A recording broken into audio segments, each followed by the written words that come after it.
Hola amigos y bienvenidos al canal. Me llamo Nuria y soy tu profesora de español. In today's video, we are going to fix common mistakes, very small mistakes that a lot of people make when they're learning Spanish.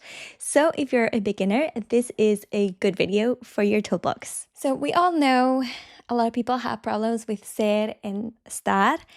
But there's going to be times when you want to translate something word by word, it doesn't always work. And that is because in English, we're going to use the verb to be, but in Spanish, we're going to use a different verb to express the same thing. This is why literal translations are not your best friend when learning a language. So the first one that I want to share with you is how to say I am thirsty in Spanish. So when you say I'm thirsty in English, you use the verb to be, and we know the verb to be in Spanish is ser and estar. But with being thirsty and being hungry, we are going to use the verb tener instead. So I'm thirsty is going to be tengo sed. So to be thirsty is tener sed. And to be hungry is tener hambre. But there is another one that a lot of people confuse, and is to express someone's age.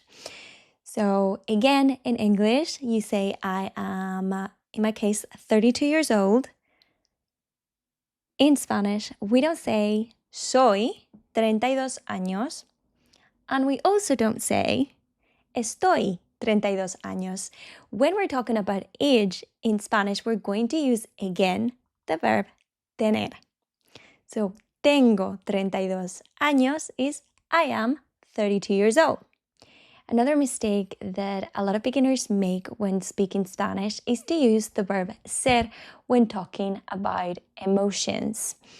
So when we're speaking about emotions, we are going to use the verb estar and not the verb ser. This is, for example, I am annoyed, estoy enfadada. We don't say soy enfadada. Or I am happy. We don't say soy contenta. We say estoy contenta. So just remember that for emotions, we are going to use the verb estar and not the verb ser. Another one in this line is to be late, which is not estar tarde or ser tarde, is llegar tarde. So we're going to use arriving late instead of saying I'm late. So to be late, llegar tarde.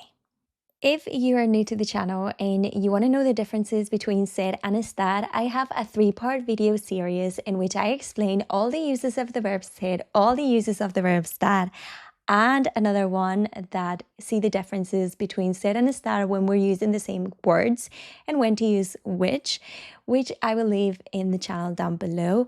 And if you also want to learn the verb tener to avoid all these mistakes, there's also a video in the channel that has all the grammar and all the information for you. If you like this video, give me a thumbs up, subscribe to the channel, and I'll see you on the next one. Hasta pronto!